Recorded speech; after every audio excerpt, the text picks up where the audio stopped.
Welcome to pen point. మోసాలు పలు రకాలను మనం మాట్లాడుతూనే ఉంటాము. ఎప్పుడైతే ఆశ ఇన్వాల్వ్ అవుతుందో అప్పుడు మోసం చేయడానికి అవకాశం అన్నది పెరుగుతూ ఉంటుంది. ఇదే తరహాలోనే ప్రజలను ఆశ పెట్టి వాళ్ళ ఆశలను ఆసరాగా చేసుకొని ఇలాంటి స్కామ్లకు పాల్పడే వాళ్ళు ప్రతిరోజు బయటపడుతూనే ఉన్నారు. అయితే మనం ఇప్పుడు మాట్లాడుకుంటుంది ఏదో కొత్త స్కామ్ గురించి కాదు. ఈ స్కామ్ గురించి ప్రతి ఒక్కరికి తెలుసు. గతంలో జరిగిన స్కామే ఇది. కొన్ని సంవత్సరాల పాటు దీని గురించి డిస్కషన్ జరిగింది.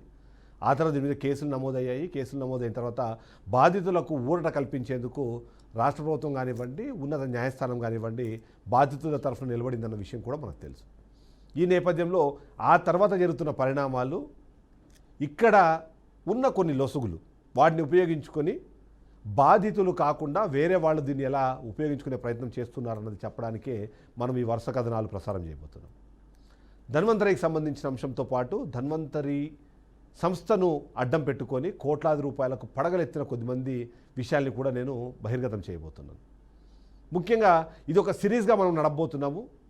ఆ సిరీస్లో భాగంగా అసలు ధన్వంతరి సంస్థ ఏంటి, ఆ సంస్థ చేసిన మోసాలు ఎలాంటివి, ఆ తర్వాత దాని మీద జరిగిన చర్యలు ఎలా ఉన్నాయి, ఆ చర్యల కారణంగా ఇప్పుడున్న పరిస్థితి ఏంటి, ఇది ఓవైపు మాట్లాడుకుంటూనే మరోవైపు రాష్ట్ర ప్రభుత్వం కానివ్వండి, న్యాయస్థానాలు కానివ్వండి బాధితులకు అండగా ఉండాలి అన్నప్పుడు చేసే చిన్నపాటి వర్క్ ఏంటంటే, ఏ ఆస్తులైతే ఆ మోసం చేసిన కంపెనీ మీద ఉన్నాయో ఆ ఆస్తులను జప్తు చేసి వాటిని వేలం వేసి అలా వేలం నుంచి వచ్చిన డబ్బులను ఎవరైతే బాధితులు ఉన్నారో లేదా దాని మీద డిపాజిట్దారులు ఎవరున్నారో వాళ్ళందరికీ సమంగా పంచిపెట్టడం అనేది చేస్తూ ఉంటుంది.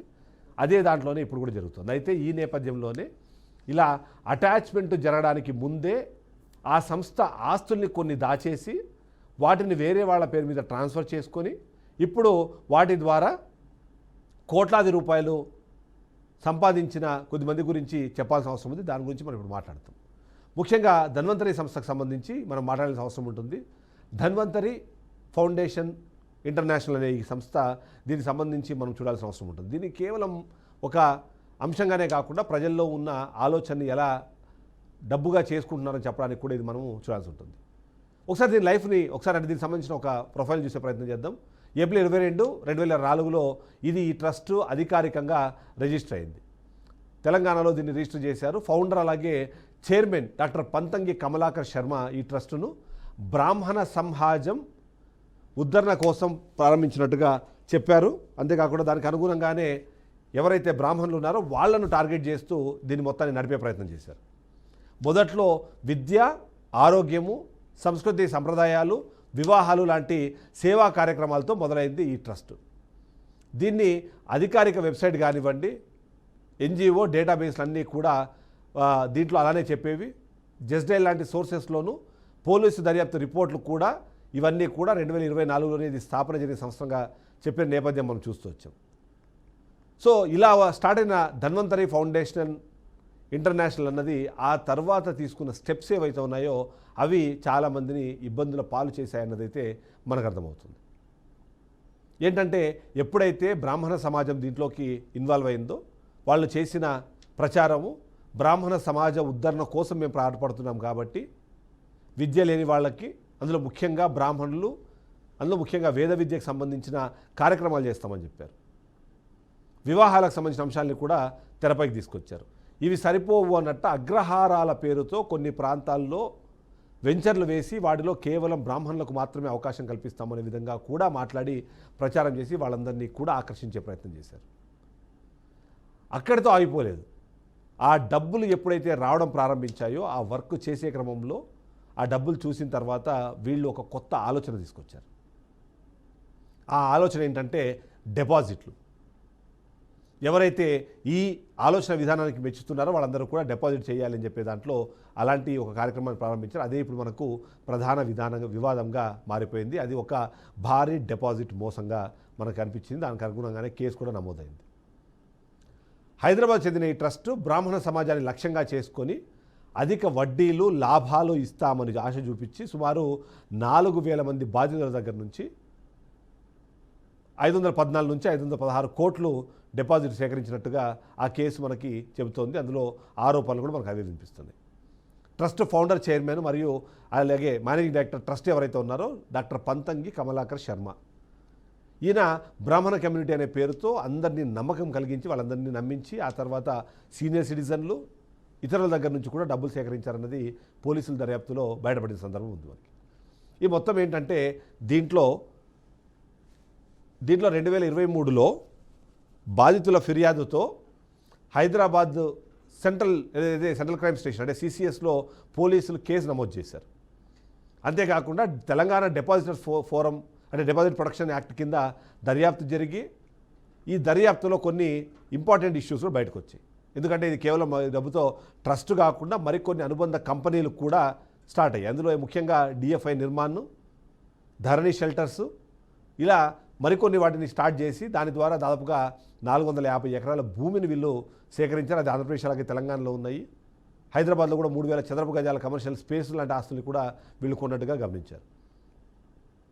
ఇక ఇలా ఉన్న నేపథ్యంలో దీని నెక్స్ట్ స్టెప్లో వీళ్ళు ఏం చేశారు, ఆశ చూపించిన పరిస్థితుల్లో డబ్బులు వచ్చాయి. ఆ తర్వాత వాళ్ళకు ఆ లాభాలు కానివ్వండి, వడ్డీలు కానీ ఇవ్వని పరిస్థితుల్లో చాలామంది ప్రశ్నించడం అనేది ప్రారంభమైంది. అలా ప్రశ్నించిన తర్వాత వీళ్ళు దానికి రెస్పాండ్ అవ్వలేదు. రెస్పాండ్ అవ్వనప్పుడు చేసే పని లేక వీళ్ళు సిసిఎస్లో ఈ కంప్లైంట్ రిజిస్టర్ చేశారు. ఆ కంప్లైంట్ రిజిస్టర్ చేసిన తర్వాత సిచ్యువేషన్ కూడా నేను ఒకసారి చెప్తాను. ఓవరాల్గా చూస్తే మాత్రం దీని మీద ఒక ఎఫ్ఐఆర్ కూడా నమోదైంది. ఎఫ్ఐఆర్ నమోదైన తర్వాత దాని మీద ఇన్వెస్టిగేషన్ కూడా జరిగింది. ఆ నేపథ్యంలోనే చాలా విస్తుపోయే వాస్తవాలు అన్నవి బయటకు వచ్చాయి. కేవలము ఈ ధన్వంతరి ఫౌండేషన్ ఇంటర్నేషనల్ పేరుతో జరిగిన ఇది ఏదైతే ఉందో ఆ కంప్లైంట్లు చేసిన దాని ప్రకారము చాలామందితో లక్షలాది రూపాయల చొప్పున కోట్ల రూపాయలు కలెక్ట్ చేశారన్నది మనకు బయటకు వచ్చింది. ఆ తర్వాత ఏం జరుగుతుంది, కేసు చూసిన తర్వాత ఎక్కడెక్కడ ఆస్తులు కొన్నారో దాని మీద సమాచారం తీసుకుని దాన్ని చేశారు. దానికి సంబంధించి జీవో నెంబర్ 561 కూడా రిలీజ్ అయింది.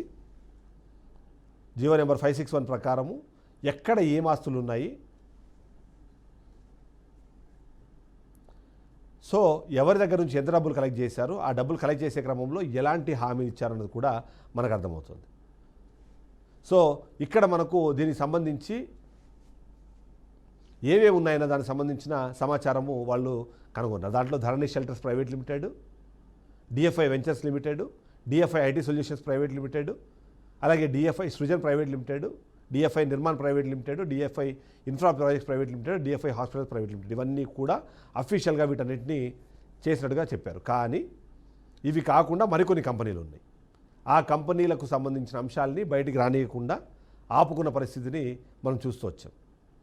దానికి సంబంధించి చాలా అంశాలు కూడా బయటకు వచ్చి అందులో భాగంగానే ఏవేవైతే మనం చెప్పినట్టుగా ధన్వంతరి ఫౌండేషన్ సంబంధించిన ఆస్తులు ఉన్నాయో ఈ ఆస్తులన్నింటినీ కూడా అటాచ్ చేస్తూ జీవో నెంబర్ 561 అన్నది రిలీజ్ అయింది. అందులో భాగంగానే ఎక్కడెక్కడ ఎంతెంత ఆస్తుంది, ఏ ప్రాంతంలో ఎంత ఆస్తుంది అన్న దానికి సంబంధించినవి మనకు అనిపిస్తూ ఉంటాయి. వాటిలో కొన్ని హైలైట్ చేశారు. ఆ విషయాలు కూడా నేను చెప్తాను మీకు. కొన్ని ఆస్తులను కనీసం వీళ్ళు గుర్తించలేదు.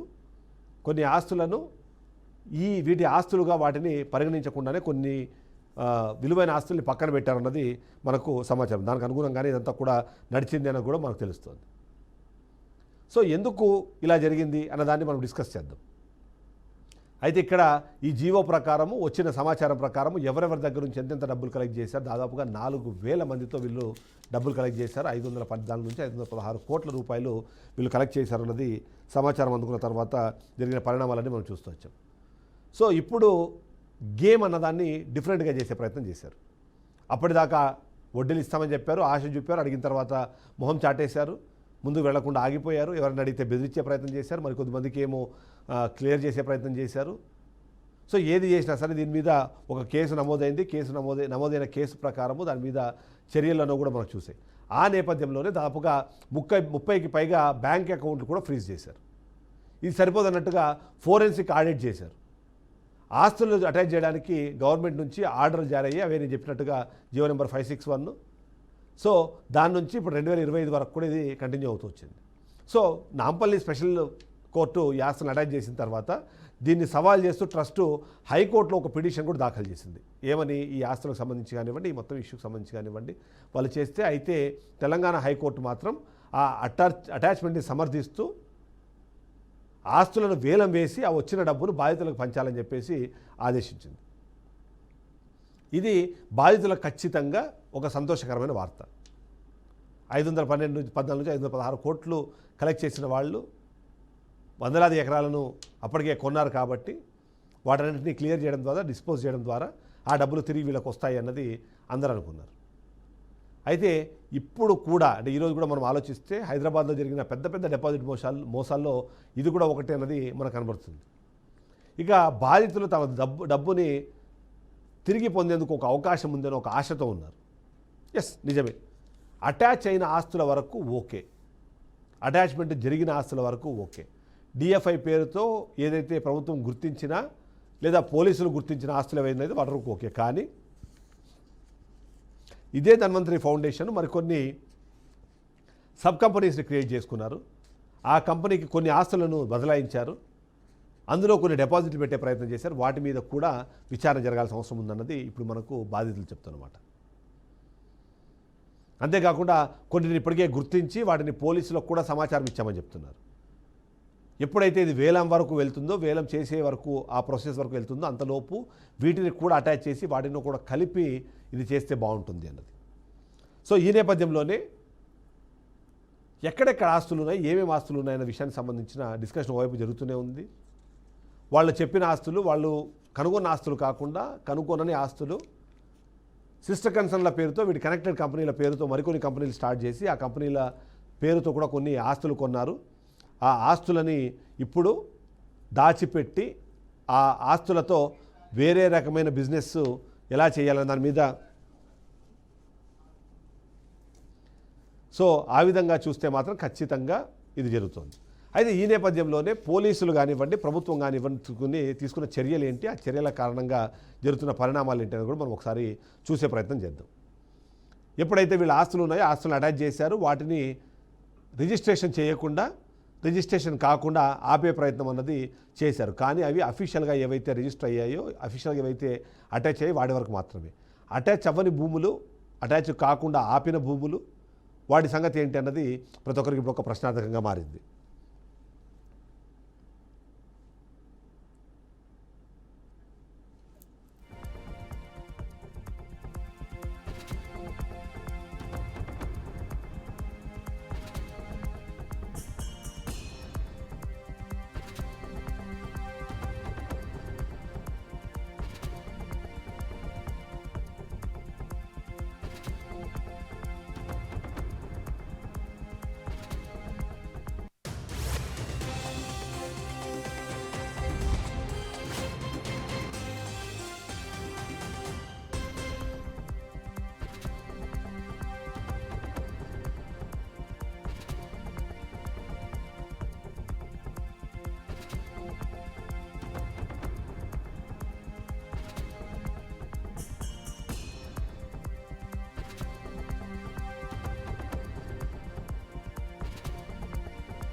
చూస్తున్నారు ఎఫ్ఐఆర్ కాపీలో దానికి సంబంధించిన వివరాలు ఉన్నాయి. అసలు ఈ స్కామ్ ఎలా జరిగింది, ఈ స్కామ్ని ఎలా వాళ్ళు నడిపించారు, అధిక వడ్డీ ఆశ చూపి 13% వరకు వడ్డీ ఇస్తామన్నది మనందరికీ తెలిసిందే. మొదటి నుంచి కూడా ఎవరైనా సరే డిపాజిట్లు సేకరించినా ఆ డిపాజిట్లు సేకరించే క్రమంలో అధిక వడ్డీని ఆశ చూపినా సరే అది 100% అఫెన్స్ అవుతుంది. అఫెన్స్లో భాగంగానే వీళ్ళు చేసిన అఫెన్స్ ఏదైతే ఉందో ఆ అఫెన్స్ ఇప్పుడు బయటకు రావడంతో పాటు అటాచ్మెంట్ దాకా వెళ్ళింది. ఇది one side of the coin మాత్రమే. ఆ స్టోరీలోని other side of the coin story ఏంటంటే ఈ పేరుతో మరికొన్నింటిని లాగి కొన్నింటిని దాచిపెట్టి ఆ దాచిపెట్టిన ఆస్తులతో ఇప్పుడు కోట్లాది రూపాయలు ఎలా సంపాదిస్తున్నారు అన్నదే ఇప్పుడు మనకు వస్తున్న next story. Welcome to pen point. మనం చూస్తున్నాం ఏదైతే డిఎఫ్ఐకి సంబంధించి బాధితుల సంఖ్య చాలా ఎక్కువనే ఉంటుంది, కానీ వాళ్ళ తరఫున పోరాడుతున్న ఒక సంఘం అయితే మనం వాళ్ళని ఆల్రెడీ కాంటాక్ట్ చేశాము. దీనికి సంబంధించిన అంశాలని కూడా ఖచ్చితంగా ప్రజల ముందు తీసుకొని రావాలి. అంతేకాకుండా ఇలాంటి బాధితులు ఎవరూ లేకుండా ఫ్యూచర్లో ఇదే ఆలోచనతో కానివ్వండి లేదా ఇదే తరహా పథకంతో ఎవరైనా ముందు వచ్చిన వాళ్ళని ఆపాల్సిన బాధ్యత ఉంటుంది. కాబట్టి అందులో భాగంగానే ఈ ఇష్యూని మనం తెరపైకి తీసుకొచ్చే ప్రయత్నం చేస్తున్నాం. అందులో భాగంగానే మనతో పాటు సుసర్ల నరసింహ శర్మ గారు మనతో పాటు లైవ్లో జాయిన్ అయ్యారు. ఆయన ఈ డిఎఫ్ఐ బాధితుల సంఘానికి సంబంధించిన యాక్టివ్ మెంబర్గా ఉన్నారు. సో అంటే ఓవరాల్ చూస్తే డిఎఫ్ఐ చాలా కాలం నుంచి డిస్కషన్ జరుగుతోంది. అవును సార్. కానీ ఇప్పుడు అది అటాచ్మెంట్ని మళ్ళీ చేసి వేలం వేసి మీకు ఇవ్వాలని చెప్పాను. అవును సార్. సో ఈ టైం బౌండ్ కానివ్వండి ఇవన్నీ చూసినప్పుడు నేను అసలు స్టోరీ ఫస్ట్కి వెళ్దాం అనుకుంటున్నా. ఏంటి అసలు ఈ మోసం ఏంటి, అసలు వీళ్ళు ఎలా ఆపరేట్ చేశారు? ఫస్ట్ మిమ్మల్ని అందరినీ సేవ అనే పేరుతో స్టార్ట్ చేసి ఆ తర్వాత సేవింగ్ అనే పేరుతో మిమ్మల్ని అక్కడికి తీసుకెళ్ళినట్టుగా అర్థమవుతుంది. సో ఆ కేసు గురించి ఒకసారి చెప్పండి. యాక్చువల్గా 2008, 2009 ఆ ప్రాంతాల నుంచి వీళ్ళు ఒక ట్రస్ట్ రన్ చేస్తున్నారండి, డిఎఫ్ఐ, ధన్వంతరి ఫౌండేషన్ ఇంటర్నేషనల్ అని. ఆ ట్రస్ట్ కొద్దిగా సేవా కార్యక్రమాలు స్టార్ట్ చేసిన తర్వాత వీళ్ళు కొద్దిగా డైవర్సిఫికేషన్ అయింది ఫండ్స్లో. సో చాలా కంపెనీలు తయారు చేశారు. డొల్ల కంపెనీలు ఉన్నాయి, అందులో మామూలు కంపెనీలు ఉన్నాయి. 7 కంపెనీలు యాక్టివ్ కంపెనీలు ఉన్నాయండి. ఆ 7 కంపెనీల్లోనూ స్థలాలు సేకరించడం, ఈ ఎస్పెషల్లీ ఒక కమ్యూనిటీ దగ్గర నుంచి అమౌంట్ తీసుకోవడం, దాన్ని డైవర్సిఫికేషన్ చేయడం, దాంతో భూములు కొనడం అట్లా జరుగుతూ వచ్చింది. అయితే కొంతకాలం వీళ్ళు డబ్బులు బాగానే పే చేశారు. ఎప్పుడైతే కొద్దిగా నమ్మకం ఏర్పడిందో అప్పటి నుంచి కొద్దిగా డైవర్సిఫికేషన్ బాగా జరిగింది. 2020-21 సంవత్సరం నుంచి దీన్ని అసలు ఇంట్రెస్ట్ కానివ్వండి, ప్రిన్సిపల్ కానివ్వండి ఏమీ పే చేయడం జరగలేదు. అది కాకుండా ఇందులో మెయిన్ ప్రాబ్లం ఏంటంటే అందరూ కూడా ఇన్వెస్ట్ చేసిన వాళ్ళందరూ కూడా ఈ సీనియర్ సిటిజన్స్ ఉన్నారు. సో దాంతో 60, 70, 80 ఏళ్ళు వాళ్ళు ఇప్పుడు ఏ దిక్కు తోచని స్థితిలో ఉండగా ఒక 2 ఏళ్ల క్రితం 2023 ఆ ప్రాంతాల్లో నేను కొంతమంది సభ్యులతో కలిసి సిసిఎస్లో కంప్లైంట్ చేయడం జరిగిందండి. ఒక ఎఫ్ఐఆర్ కూడా నమోదు చేశారు. ఇది ఎఫ్ఐఆర్ కాపీ. సో అట్లాగే ఎఫ్ఐఆర్ మీదే ఫస్ట్ 30 మంది ఉన్నదల్లా ఇప్పుడు దరిదాపులో ఒక 1200 మంది సిసిఎస్లో జాయిన్ అవ్వడం జరిగిందండి. సిసిఎస్లో కంప్లైంట్ ఇచ్చారు. అట్లాగే మేము ఒక అసోసియేషన్ కూడా పెట్టుకున్నామండి, ధన్వంతరి అగ్రైవ్డ్ ఇన్వెస్టర్స్ అసోసియేషన్ అని. అసోసియేషన్ ద్వారా మేము అందరినీ కూడా ఈ సమాయత్తం చేసి అందరినీ ఒక దగ్గరికి తీసుకొచ్చి దీనికి ఎగెనిస్ట్గా పోరాటం చేస్తున్నాం. అట్లాగే ఎంత కలెక్ట్ చేశారండి సార్? ఇది మా లెక్కల ప్రకారం, మాకు తెలిసినంత ప్రకారం దరిదాపులు 230 నుంచి 240 కోట్ల మటుకు జనాలకు ఇవ్వాల్సింది ఉంది. ఇది వాళ్ళు కూడా కోర్టులో ఒప్పుకున్నారండి. ధన్వంతరి యాజమాన్యం కూడా ఎంఎస్జే కోర్టులో, అంటే నాంపల్లి క్రిమినల్ కోర్టులో ఒప్పుకోవడం జరిగింది. ఇది మేము ఇంత ఇవ్వాలి అని చెప్పి. అయితే దానికి ఎగెనిస్ట్గా మళ్ళీ ఎప్పుడైతే ఎంఎస్జే కోర్టులో మాకు ఫేవర్గా ఈ ఆర్డర్లు అవి ఇవ్వడం జరిగిందో దీన్ని ఛాలెంజ్ చేస్తూ మళ్ళీ హైకోర్టుకి వెళ్ళారు. హైకోర్టులో ఏంటి వాళ్ళు ఈ అటాచ్మెంట్స్ ఏమీ కరెక్ట్ కాదు, అవి వ్యాలిడ్ కాదని చెప్పి, కానీ హైకోర్టు కూడా మా యందు ఫేవర్గా ఉంచి ఒక కమిటీని ఏర్పాటు చేస్తామని ఓరల్గా చెప్పడం జరిగింది. ఆ విధంగానే ఆర్డర్స్ వస్తాయని మేము ఎక్స్పెక్ట్ చేస్తున్నాం. రేపు 19వ తారీఖు ప్రొనౌన్స్ చేస్తారని మేము ఎక్స్పెక్ట్ చేస్తున్నాం. అయితే ఇప్పటికైనా మేము ధన్వంతరి వాళ్ళని కోరేది ఏంటంటే, ఓకే కింద కోర్టులో కోల్పోయారు, పై కోర్టులో అయినా ఒక పద్ధతి ప్రకారం వెళ్ళి ఇది మాకు న్యాయం చేస్తారని చెప్పి. అట్లాగే కోర్టు ప్రకారం అంటే ఇప్పుడు వీళ్ళ నమ్మిన వాళ్ళు ఎక్కువ శాతం సీనియర్ సిటిజన్స్. అవును సార్. అంటే అయితే రిటైర్మెంట్ డబ్బులు లేదా వాళ్ళ పిల్లలు ఇచ్చిన డబ్బులు దాచి పెట్టుకొని అలాంటివి కరెక్ట్. సో సేవాభావంతో వచ్చిన డిఎఫ్ఐ కరెక్ట్, దాన్ని ఆనర్ చేయాల్సిన అవసరం ఉంటుంది. సరే, అధిక వడ్డీనా అన్నది ఖచ్చితంగా ఒక రూపాయి డబ్బులు మన దగ్గర ఉన్నాయంటే దానికి రూపాయికి రూపాయి యాడ్ అవుతుందని ఇంకొక చోట అక్కడ ఇన్వెస్ట్ చేస్తారు. So it is like investment. అత్యాశ కూడా కాదు వాస్తవానికి. సో ఎందుకు ధన్వంతరి వాళ్ళు ఆ డబ్బులు రిటర్న్ చేయడానికి కానివ్వండి, లేకపోతే దాన్ని ఆనర్ చేయడానికి ఎందుకు వాళ్ళు నో అంటున్నారు? అంటే వాళ్ళ దగ్గర ఆస్తులు ఉన్నాయండి. ఇది మాకు తెలియనిది ఏంటంటే, వాళ్ళ దగ్గర ఆస్తులు ఉన్నప్పుడుగా ఎందుకు వాళ్ళు మాకు ఇవ్వట్లేదు అనేది ఇప్పటికీ మాకు అంతుచెక్కని ప్రశ్న. వాళ్ళు ఓకే డబ్బులు లేదు మేము ఐపీ పెట్టేసామంటే ఒక విధంగా ఉండేది, కానీ మా దగ్గర ఆస్తులు ఉన్నాయని కోర్టులో కూడా చెప్పారు. మళ్ళీ అదే ఆర్డర్కి అగెనిస్ట్గా వాళ్ళు హైకోర్టులోకి వెళ్ళడం అనేది చాలా మాకు ఆశ్చర్యకరమైన విషయం. మరి ఇప్పటికైనా మా ధన్వంతరి కోరుకునేది ఏంటంటే, అట్లా మాకు ఆ ఆస్తులు అమ్మి, అంటే కోర్టు ద్వారా ఈ ఆస్తులని వేలం వేసి ఈ సీనియర్ సిటిజన్స్ ఎవరైతే ఉన్నారో వాళ్ళకి ఎప్పటికైనా న్యాయం చేయాలని, అందరికీ సమానంగా డబ్బులు ఇవ్వాలని చెప్పి మేము మీ బీఆర్కే న్యూస్ ద్వారా మేము ఒక్కొక్క ఇండివిజువల్ ఎంత ఇన్వెస్ట్ చేస్తుండొచ్చు దీంట్లో? ఇండివిజువల్గా 1 లక్ష నుంచి 4 కోట్లు 5 కోట్ల మటుకు ఉందండి. ఓకే. సో ఎంత డబ్బులు ఇచ్చినా తీసుకున్నారు. ఓకే. అంటే ఎప్పటి నుంచి ఎప్పటిదాకా వీటికి అంటే రిటర్న్స్ కరెక్ట్గా ఇచ్చారు? ఎప్పటి నుంచి మారింది? దరిదాపులు 2020-21 నుంచి వాళ్ళు ఆపేశారండి, ఈయన ఆపేశారు.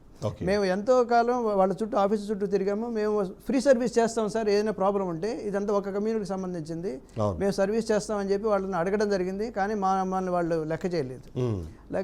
వాళ్ళకి తోచిన పద్ధతిలోనే వాళ్ళు చేస్తూ వచ్చారండి. ఏమి ఇచ్చేవాళ్ళు రెస్పాన్స్? మీరు డబ్బుల గురించి అడిగినప్పుడు ఇస్తాం, ఇవాళ రేపు ఒక వారం 10 రోజులు నెల, అది అక్కడ ల్యాండ్ అమ్ముతున్నాం ఇక్కడ ల్యాండ్ అమ్ముతున్నాం అని మాయ మాటలు చెప్పారే తప్ప ఏనాడు కూడా మాకు అగ్రిమెంట్స్ కూడా చేశారు సార్. మాకు అగ్రిమెంట్స్ కూడా ఉన్నాయి ఇందులో.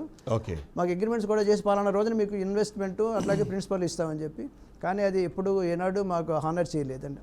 అది మేము వేసారిపోయి మేము ఫైనల్గా ఇక సిసిఎస్ వాళ్ళ సహాయం కోరడం జరిగింది. వాళ్ళు చాలా మాకు సపోర్టివ్గా, మాకు సీనియర్ సిటిజన్స్ అందరినీ కూడా చాలా ఎంకరేజింగ్గా వాళ్ళు చేయబట్టి ఈ మాత్రమైనా కేసు ఈ రోజున మేము నిలబడింది. ఓకే. సిసిఎస్ వాళ్ళకి మేము బీఆర్కే న్యూస్ తరఫున చాలా ధన్యవాదాలు తెలుపుతున్నాం. సో ఇప్పుడు వాళ్ళు అంటే మీకేమన్నా ఉందా అంటే ఇన్ఫర్మేషన్ కానివ్వండి, ఎక్స్పెక్టేషన్ కానీ, అంటే ఈ డబ్బుల్ని వాళ్ళు ఇంకొక దానికి మళ్ళీ వాళ్ళు ఎంజాయ్ చేశారా? అంటే వాళ్ళు ఎంజాయ్ చేశారనే మా దగ్గర ఇన్ఫర్మేషన్ లేదు కానీ అండి, ఒక కంపెనీ నుంచి ఇంకో కంపెనీకి సరిగ్గా ఇప్పుడు మేము ఇచ్చిన ఫండ్స్ని వాళ్ళు సరిగ్గా సద్వినియోగం చేయలేదండి. ఎక్కడో ల్యాండ్స్ మీద పెట్టారు, ఆ ల్యాండ్స్ డెవలప్మెంట్ కాక ఇట్లా చాలా కారణాల వల్ల ఈ విధంగా ధన్వంతరి పతనానికి నాంది అయింది. కొద్దిమంది రిటర్న్ చేశారా? అంటే మీరు వెళ్ళి ప్రెషర్ పెట్టినప్పుడు కానివ్వండి, లేకపోతే? లేదండి, మేము ప్రెజర్ పెట్టిన తర్వాత చాలా తక్కువ, అంటే 100 రూపాయలు రూపాయి 2 రూపాయలు ఇచ్చారు తప్ప అసలు ప్రిన్సిపల్ అమౌంట్ అయితే దరిదాపుల 2020 సంవత్సరం నుంచి ఎవరికి కూడా ప్రిన్సిపల్ అమౌంట్ ఇవ్వలేదు. సో మీ అంచనా ప్రకారము ఎంత డబ్బులు కలెక్ట్ చేస్తుంటారు వాళ్ళు కలెక్ట్ చేయడం ఒక 500 పైన కోట్లు అయ్యి ఉంటుంది. కానీ కొంత మటుకు ఇచ్చున్నారండి, ఎందుకంటే 2011 సంవత్సరం నుంచి వాళ్ళు కొంత మటుకు ఇచ్చున్నారు. 2020 నుంచి మటుకు వాళ్ళు ఏ విధంగానూ వాళ్ళు ఎవరికి కూడా న్యాయం చేయలేదు. ఏ సీనియర్ సిటిజన్ అడిగినా కూడా చాలా మంది చాలా కష్టాల్లో ఉన్నారండి. సీనియర్ సిటిజన్స్ అందరూ 60-70 ఏళ్ళు వాళ్ళ పెన్షన్ డబ్బులు, వాళ్ళ పిఎఫ్ డబ్బులు అవన్నీ పెట్టుకుని ఉన్నవాళ్ళు ఈ రోజున చాలా కుటుంబాలు రోడ్డు మీదకి వచ్చే స్థితిలో ఉన్నాయి సార్. ఓకే. సో ఇప్పుడు మీరు ప్రభుత్వాన్ని అంటే ఇప్పుడు మీరు పోలీసులు అప్రోచ్ అయినప్పుడు వాళ్ళు మీకు ఇచ్చిన సజెషన్స్ కానివ్వండి, లేకపోతే ఇప్పుడు ఆ తర్వాత జరిగిన పరిణామం అంటే మీరు హ్యాపీగా ఉన్నారా? అది కరెక్ట్ వేలోనే జరిగింది? సిసిఎస్ వాళ్ళు ఈ రోజు మటుకు కూడా మాకు న్యాయం చేశారని మేము భావిస్తున్నాము. ముఖ్యంగా శ్వేత డిఐజీ, ఇప్పుడు డిఐజీ అయ్యారు, మొన్నటి వరకు డీసీపీగా ఉన్న మేడం మమ్మల్ని చాలా ఎంకరేజ్ చేశారు. ఆవిడ వల్లనే, అట్లాగే ఆదినారాయణ గారు డీసీపీ వాళ్ళు, వీళ్ళిద్దరూ కూడా మాకు న్యాయం చేశారని భావిస్తున్నామండి. వాళ్ళ వల్లే కేసు పురోగతిలోకి సాగుతోంది. అట్లాగే మా కోసం ప్రత్యేకించి ఎంఎస్జే కోర్టులో కూడా ఒక పీపీని, స్పెషల్ పీపీని నియమించడం జరిగింది. హైకోర్టులో కూడా చాలా ఆవిడ ఇంట్రెస్ట్ తీసుకున్నారు మేడం. ఇంట్రెస్ట్ తీసుకుని మాకు ఎట్లాగైనా ఈ బాధితులకు న్యాయం చేయాలి అని చెప్పి ఒక డెడికేటివ్ ఇదిలో మేడం చాలా సహాయం చేశారండి, చేస్తున్నారు. ఇప్పుడు ఈ కేసు పెట్టిన తర్వాత వాళ్ళు మిమ్మల్ని ఎవరైనా కాంటాక్ట్ అవ్వడం కానివ్వండి, లేకపోతే ఈ కేసుని విత్డ్రా చేసుకోండి మేము న్యాయం చేస్తామని చెప్పడం కానీ అట్లాంటిది ఏమైనా జరిగిందా? జరిగిందండి. చాలా ఒత్తిడి తీసుకొచ్చారు మొదట్లో, కానీ అది సిసిఎస్ వాళ్ళు చాలా మాకు పక్క నుండి మాకు ధైర్యం చెప్పి భయపెట్టే ప్రయత్నం కూడా చేశారండి. ఓకే, చేశారు. సో అంటే డైరెక్ట్గా వాళ్ళకి సంబంధించిన ఆర్గనైజేషన్ సంబంధించిన వాళ్ళే చేశారా, లేకపోతే బయట నుంచి? అంటే బయట వ్యక్తులు పెద్దవాళ్ళు ఉన్నారు, పేర్లు చెప్పడం కాదు. బయట వ్యక్తులు కూడా కాల్ చేశారు. ధన్వంతరి వాళ్ళలో కూడా మేనేజ్మెంట్ కూడా వాళ్ళ పేరు చెప్పుకొని బయట వాళ్ళు కూడా చేశారు. సో అంటే ఖచ్చితంగా మీరు చెప్పినట్టుగా వాళ్ళు న్యాయం చేసే ఉద్దేశమే ఉంటే బయట వాళ్ళని ఇన్వాల్వ్ చేయాల్సిన అవసరం లేదు. కరెక్ట్. మీరందరూ అంటే నా ఉద్దేశం ప్రకారం మీరందరూ ఒకటే కమ్యూనిటీకి సంబంధించిన వాళ్ళు, ఇన్వెస్ట్ చేసిన వాళ్ళు కూడా మెజారిటీ ఒకే కమ్యూనిటీ ఉన్నారు కాబట్టి మీరు కూర్చొని మాట్లాడుకుంటే అయిపోయేది. కానీ కేసు దాకా వెళ్ళాలి అంటే మీరు వేసారిపోయారు, వాళ్ళు కూడా అది జరిగినా పర్లేదు అనే దాంట్లోకి వెళ్ళిపోయారు. ఎన్నోసార్లు మేము ప్రాధాయపడ్డాం, సరే కోర్టులు వాటి కాదు మనం కూర్చొని మాట్లాడుకుని ఏదైనా సాల్వ్ చేద్దాం. మేము అఫీషియల్గా కూడా లెటర్స్ ఇచ్చేయండి అసోసియేషన్ తరఫున, ఖాతరు చేయలేదండి. ఓకే, ఖాతరు చేయలేము మమ్మల్ని. సో ఫైనల్గా చెప్పండి, మీరు ఏం కోరుకుంటున్నారు? మీరు కోరుకుంటున్న న్యాయం ఏంటి? మేము కోరుకునేది ఒకటేనండి. ఇప్పుడు ఎంఎస్జే కోర్టులో వాళ్ళకి ఎగ్నెస్ట్గా ఆర్డర్స్ వచ్చినాయి, అట్లాగే ఇప్పుడు హైకోర్టులో కూడా మాకు ఫేవర్గా వస్తుందని గట్టి నమ్మకం ఉంది. వారల్ ప్రొనౌన్సియేషన్ అయింది. మేము వాళ్ళని ఫర్దర్గా జరిగింది ఏదో జరిగింది, ఇప్పటికైనా కోర్టు వాళ్ళ ఆర్డర్స్ని మన్నించి దాని ప్రకారం మా ఇన్వెస్టర్స్ అందరికీ కూడా వాళ్ళ ఆస్తులు వేలం వేసి పంచడమే మాకు కావాలి. కోర్టు ద్వారా మాకు వేలం వేసి పంచడమే మాకు కావాలండి. రైట్. అయితే మీకు కూడా షాకింగ్ విషయాలు కొన్ని ఇప్పుడు నేను చెప్పబోతున్నాను. అయ్యా, మీకు లైవ్లో ఇప్పుడు నేను రివీల్ చేస్తాను. అదేంటంటే ఏదైతే ధన్వంతరి ఫౌండేషన్ ఇంటర్నేషనల్ పేరుతో జరిగిన స్కాము, ఆ తర్వాత జరిగిన పరిణామాలు, ఆ పరిణామాల్లో అటాచ్మెంటు వరకు వెళ్ళిన ఆస్తుల గురించి మనం మాట్లాడుతూనే ఉన్నాం. కానీ ఇక్కడే అసలు కథని నడిపించారు కొద్దిమంది కబ్జాకోర్లు. అక్కడ జరిగిన పని ఏంటంటే ధన్వంతరి ఫౌండేషన్లోనే పార్ట్గా ఉన్న ధన్వంతరి అగ్రహారం అనే ఒక కంపెనీకి సంబంధించిన ఆస్తులని ఈ అటాచ్మెంట్లోకి వెళ్లకుండా ఆపి ఆ తర్వాత వాటిని ఒక్కొక్కటిగా వాళ్ళ పేరు మీద రిజిస్ట్రేషన్ చేసుకుంటూ వెళ్తున్నారు. ఇప్పటికే జీవో నెంబర్ 561లో ఉన్న ఆస్తులు వాటిని రిజిస్టర్ చేయకూడదు అన్న ఒక నిబంధన ఉన్న నేపథ్యంలో వాటిని టచ్ చేయకుండా అదే ధన్వంతరికి సంబంధించిన మరికొన్ని ఆస్తులు, యాక్టివ్గా ఉన్న 7 కంపెనీలకు సంబంధించిన ఆస్తులు మాత్రమే అటాచ్ చేశారు. కానీ వీళ్ళ దగ్గర నుంచి డైరెక్ట్ కనెక్షన్ లేకుండా వెళ్ళిన కొన్ని నిధులు, ఆ నిధుల ద్వారా సమీకరించిన ఆస్తులు, దాని ద్వారా వచ్చిన డబ్బులు, వీటన్నిటినీ కూడా పక్కన పెట్టి ఇప్పుడు ఒక్కొక్కటిగా వేరే వాళ్ళ పేరు మీదకి మార్చే ప్రయత్నం చేస్తున్నారు. నా ఇన్వెస్టిగేషన్లో బయటపడింది, దాని ప్రకారం చూసినా సరే కొన్ని వందల ఎకరాల ఆస్తులు అన్నవి ఇప్పటికే వెళ్ళిపోతున్నాయి. వాటిలో కొన్ని ఆస్తులు మల్టిపుల్ రిజిస్ట్రేషన్స్ అయ్యి ఇప్పుడు ఒకే వ్యక్తి పేరు మీద దాదాపుగా 19 ఎకరాల ఆస్తి ఉన్నట్టుగా మనకు సమాచారం ఉంది. దానికి సంబంధించిన పూర్తి స్థాయి ఆధారాలు నా దగ్గర ఉంది. అది ఇవాళ సమయాభావం వల్ల నేను వాటిని రివీల్ చేయలేకపోతున్నాను. కానీ ఎవరైతే ధన్వంతరి ఫౌండేషన్ ఇంటర్నేషనల్ సంబంధించి వాళ్ళు స్టార్ట్ చేసిన ఉద్దేశం ఏదైనా వాళ్ళు ఎండ్ అయింది మాత్రం ఒక స్కామ్గా ఎండ్ అయితే ఆ స్కామ్ని బయటపడకుండా ఆపుతామని, ఆ స్కామ్ బయటపడినా సరే వాళ్ళని రక్షిస్తామని చెప్పి కొద్దిమంది వాళ్ళ ఆస్తులని అప్పనంగా కొట్టేస్తున్నారు అన్నది. ఇది ఎప్పుడో అటాచ్మెంట్ ముందు జరిగిన అంశం కాదు, అటాచ్మెంట్ జరిగిన తర్వాత కూడా అది కొనసాగుతుంది. ఒకే వ్యక్తి పేరు మీద వాళ్ళ కుటుంబ సభ్యుల పేరు మీద చివరికి డిసెంబర్ 2025వ తేదీ కూడా 2025 డేట్లో కూడా ఈ ట్రాన్సాక్షన్స్ జరుగుతున్నాయి అంటే ఎంత విచ్చలవిడిగా వీళ్ళు ముందుకు వెళ్తున్నారన్నది గుర్తించాలని, గమనించాలని నేను చెప్తున్నాను. గత ప్రభుత్వ హయాంలో అప్పుడు ఎవరైతే కీలకమైన నేతలు ఉన్నారో, నాయకులు ఉన్నారో వాళ్ళందరితోనూ అంటకాగిన వీళ్ళు ఇప్పుడు మరొకసారి కాంగ్రెస్ పార్టీ పంచన చేరి దాన్ని ఆసరాగా చేసుకొని వాటి ట్రాన్సాక్షన్స్ని కంటిన్యూ చేస్తూనే ఉన్నారు. ఇవాళ సమయాభావం వల్ల నేను రిలీజ్ చేయట్లేదు, బట్ రేపు మళ్ళీ 2:30 గంటలకి ఖచ్చితంగా వాటి ఆస్తుల వివరాలు, వాళ్ళ పేరు మీద ఉన్న ఆస్తులు అగ్రహారం పేరుతో, ఎందుకంటే వీళ్ళు కూడా 2 వెంచర్లు స్టార్టింగ్లోనే చేశారు. ఆ అగ్రహారానికి సంబంధించిన ఆస్తులని ధన్వంతరి అగ్రహారం పేరుతో మరొక కంపెనీకి తరలించిన నేపథ్యంలో వాటి నుంచి వాళ్ళు రిజిస్ట్రేషన్లు చేసుకొని బుకాయించే ప్రయత్నం చేస్తున్నారు. కానీ వాటికి సంబంధించిన ట్రేసెస్ కూడా నా దగ్గర ఉన్నాయి. ప్రతి ఒక్కదాన్ని నేను రివీల్ చేస్తాను. రివీల్ చేసిన తర్వాత ఎవరైతే ధన్వంతరి ఆస్తుల పేరుతో ఇప్పుడు వ్యాపారాలు చేస్తున్నారో, వాటితో లాభపడదామని ప్రయత్నం చేస్తున్నారో వాళ్ళందరూ కూడా శిక్షార్హులు అవుతారు. అంతేకాదు ఆ ఆస్తులు ఏవైతే ఉన్నాయో ఖచ్చితంగా అటాచ్మెంట్కి వెళ్ళాలి. ఎవరైతే బాధితులు ఉన్నారో 60 సంవత్సరాలకు పైబడి 80 సంవత్సరాల లోపు ఇప్పటికీ ఆ డబ్బుల కోసమే జీవిస్తున్న వాళ్ళు, ఆ డబ్బులు లేక జీవోత్సవాల్లా బతుకుతున్న వాళ్ళు చాలామంది ఉన్నారు. పిల్లలు ఇచ్చిన డబ్బులో, కష్టపడి రిటైర్మెంట్తో వచ్చిన డబ్బులో, ఆల్రెడీ అప్పటికే ఉన్న ఆస్తులు నమ్ముకొని 4 రూపాయలు డబ్బులు వస్తాయనే ఉద్దేశంతో అక్కడ ఇన్వెస్ట్ చేసి వాళ్ళ ఇబ్బంది పడుతున్న వాళ్ళు ఎవరైతే ఉన్నారో వాళ్ళందరికీ న్యాయం జరగాల్సిందే. ఆ న్యాయం జరగాలి అంటే ఇప్పటికీ అటాచ్ అయిన ఆస్తులతో పాటు తప్పించి పక్కన పెట్టిన ఆస్తులు ఏవైతే ఉన్నాయో వాటన్నిటిని కూడా తిరిగి ఆ జాబితాలోకి తీసుకోవాల్సిన అవసరము ప్రభుత్వంతో పాటు న్యాయస్థానానికి ఉంటుంది. కాబట్టి దానికి సంబంధించిన వివరాలన్నీ కూడా మేము న్యాయస్థానానికి ఇస్తాం. ఆ తర్వాత ఎవరైతే బాధితులు ఉన్నారో వాళ్లకు నిజమైన న్యాయం జరగడము అంటే వాళ్ళు పెట్టిన డబ్బులకి ఖచ్చితంగా రూపాయితో సహా రిటర్న్ వచ్చినప్పుడే. అందులో ముఖ్యంగా సీనియర్ సిటిజన్స్ అన్నప్పుడు వాళ్ళకి ఇదే జీవనాధారం. ఆ వైపుగా ఆలోచించాల్సిన బాధ్యత ధన్వంతరి ఫౌండేషన్ ఇంటర్నేషనల్కి ఉంటుంది, అదే సందర్భంలో న్యాయస్థానాలకు ఉంటుంది. కాబట్టి వాటికి సంబంధించిన ప్రతి వివరాలని కూడా మేము అటు న్యాయస్థానంతో పాటు ప్రజల ముందు కూడా ఉంచుతాం. సో ఇవాళ సమయాభావం వల్ల కేవలము ఇక్కడి వరకు మాత్రం మనం మాట్లాడుకోగలిగాము. రేపు ఖచ్చితంగా ప్రతి ఒక్కరి విషయాలు, వివరాలు, వాటితో పాటు ఆస్తులు ఏ డేట్ నుంచి ఏ డేట్లో వాళ్ళు ట్రాన్స్ఫర్ అయ్యాయి, ఎవరి పేరు మీద ట్రాన్స్ఫర్ చేశారన్న ప్రతి ఒక్క వివరాన్ని కూడా నేను మీకు ఇస్తాను. దానికి సంబంధించిన ఈసీ కాపీల దగ్గర నుంచి వాళ్ళ ట్రాన్సాక్షన్ డీటెయిల్స్ వరకు ప్రతి ఒక్క ఇన్ఫర్మేషన్ దగ్గర ఉంది. ప్రతిదాన్ని నేను రేపు రివీల్ చేస్తాను. సో ఇది వాళ్ళ పెన్ పాయింట్. రేపు పెన్ పాయింట్లో 2:30కి ధన్వంతరితో చేస్తున్న దందా, ధన్వంతరి భూములతో జరుగుతున్న దందా, దాన్ని కూడా నేను బయటికి తీసుకొస్తాను. చూస్తున్నాండి బీఆర్కే న్యూస్, తెలుగు సత్తా.